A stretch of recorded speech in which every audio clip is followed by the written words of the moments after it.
এই গরমেও হালকা খাবার খেয়ে কীভাবে শরীরকে ঠিক রাখবেন চলুন দেখে নিই। সকালে বেরিয়েছিলাম বাজারে কিছু ফল আনার জন্য, আর সামনে ডাব পেলাম, খেয়ে নিলাম। তোমরাও যদি পারো সপ্তাহে অন্তত 2 দিন ডাব খাও। এই গরমে শরীরে ডাবের জল খুবই উপকারী। চলো তাহলে দেখে নিই এই গরমের দুপুরে আমি কি লাইট খাবার খেলাম। আমরা যেহেতু বাঙালি তাই আমাদের কাছে তো কোনো সেকেন্ড অপশান নেই, ভাত তো থাকবেই লাঞ্চে। চলো তাহলে ভাতটা বেড়ে নিই। আর প্রথম পাতে ভাতের সঙ্গে আমি যেটা সবথেকে ভালোবাসি, মাছ ভাজা আর মাছ ভাজার তেল। দেখো, সামান্য লবণ দিয়ে এই তেলটা মেখে খেতে যে কী ভালো লাগে তোমাদের বলে বোঝাতে পারবো না। মাছের তেল দিয়ে ভাত মেখে খাওয়া হয়ে গেলে একদম লাইট পাতলা করে ডাল করে রেখেছিলাম, সেটা নিয়ে নিলাম। আর তার সঙ্গে শুকনো লঙ্কা ভাজা দিয়ে আমি একটু আলু সেদ্ধ মেখে রেখেছিলাম, সেটা নিয়ে নিলাম। আর এই গরমে ডাল ভাত মানে 1 বাটি ডাল দিয়ে 1 থালা ভাত খাওয়া হয়ে যাবে।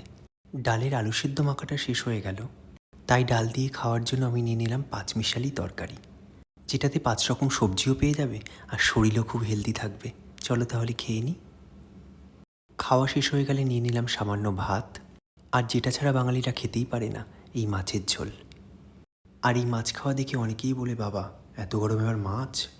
দেখো বাপু, একটাই জীবন, মাছ ভাত খাবো না তা কি হয়? তা তোমরা যতই ভাবো বিলাসিতা, আমি বাবা মাছ ছাড়া ভাত খেতে পারবো না। আর শুধু মাছ দিয়ে ঠিক জমছিল না, তাই নিয়ে নিলাম কিছু স্যালাড, যেমন পেঁয়াজ, লঙ্কা, শসা। মাছ দিয়ে যেই না ভাতটা খাওয়া শেষ হলো, তখনই ভাবলাম যে সামনেই তো জামাই ষষ্ঠী। আমার যেহেতু ষষ্ঠীর বয়স হয়নি, তো আমি কিছু ফল কিনে নিয়ে চলে এলাম বাজার থেকে।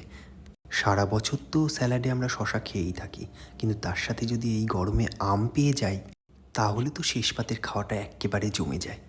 হ্যাঁ, আমি স্বীকার করছি আমরা বাঙালিরা ভোজন রসিক, আর আমি গর্ব ফিল করি যে আমি বাঙালি। আচ্ছা তোমরা বলো তো, তোমরা যে এত কটু কথা বলো, বুকে হাত দিয়ে বলতে পারবে যে বাঙালিদের মতন এরকম ভোজন রসিক খাওয়া দাওয়া তোমরা আর কোনো দেশে পাবে?